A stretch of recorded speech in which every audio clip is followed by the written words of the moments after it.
ত্রয়োদশ জাতীয় সংসদ নির্বাচন ও গণভোট 2026 সালের 12 ফেব্রুয়ারি অনুষ্ঠিত হতে যাচ্ছে। এই নির্বাচনে 300টি সংসদীয় আসন এবং নারী সংরক্ষিত 50টি আসনের জন্য ভোট গ্রহণ সকাল 7:30 থেকে বিকেল 4টা পর্যন্ত চলবে। এবারের নির্বাচনে ভোটার সংখ্যা 12,77,793 জন এবং ভোট কেন্দ্র 42,766টি। এটি একটি বিশেষ নির্বাচন যেখানে সংসদ সদস্য নির্বাচনের পাশাপাশি 4টি সংস্কারের উপর গণভোটও অনুষ্ঠিত হচ্ছে। অনেকদিন পর আমরা আসলে ভোট দিয়ে থাকি। কিভাবে ভোট দিব বা ভোট আসলে আমাদের কিভাবে দেওয়া উচিত, কিভাবে ভোটগুলো আমার বৈধ হবে, কিভাবে ভোট দিলে ভোটগুলো অবৈধ হবে সে সম্পর্কে সামান্য কিছু আলোচনা। যে গণভোটটা এবার দিব সেই গণভোটের দুইটা অপশন আছে, হ্যাঁ অথবা না। হ্যাঁ ভোট অথবা না ভোট, এই দুটো অপশনেই আপনার জন্য প্রযোজ্য। আপনি আপনার পছন্দ অনুযায়ী এই দুইটা ভোটেই আপনি অংশগ্রহণ করতে পারবেন। এখন কথা হচ্ছে ভোটটা আসলে কাউন্ট করার ক্ষেত্রে বৈধতা পাবে কিভাবে। আপনি যদি হ্যাঁ জায়গায় টিক চিহ্ন দেন অথবা ক্রস চিহ্ন দেন, যেটাই দেন আপনি সেটাই আপনার জন্য বৈধ হবে, অর্থাৎ আপনি যে ভোটটা দিচ্ছেন সে ভোটটা বৈধ হবে। না এর ক্ষেত্রে যদি আপনি টিক চিহ্ন অথবা ক্রস চিহ্ন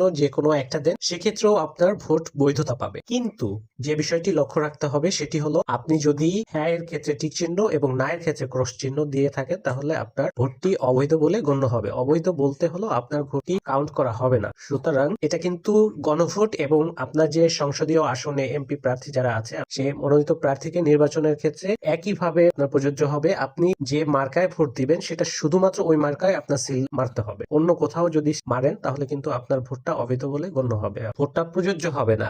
গণনার সময় এই ভোটটা কিন্তু ধরা হবে না। সুতরাং লক্ষ্য রাখতে হবে যারাই ভোট দিচ্ছেন তারা গণভোটের ক্ষেত্রে হ্যাঁ অথবা নাতে যেটাই ভোট দিবেন শুধুমাত্র ওই জায়গাতেই হয় টিক চিহ্ন দিবেন না হলে ক্রস চিহ্ন দিবেন। আর যারা সংসদীয় আসনের ক্ষেত্রে আপনারা সাধারণ ভোটে অংশগ্রহণ করবেন তারা একইভাবে যে প্রার্থীকে ভোট দিবেন সেই মার্কার উপরে সিল দিবেন।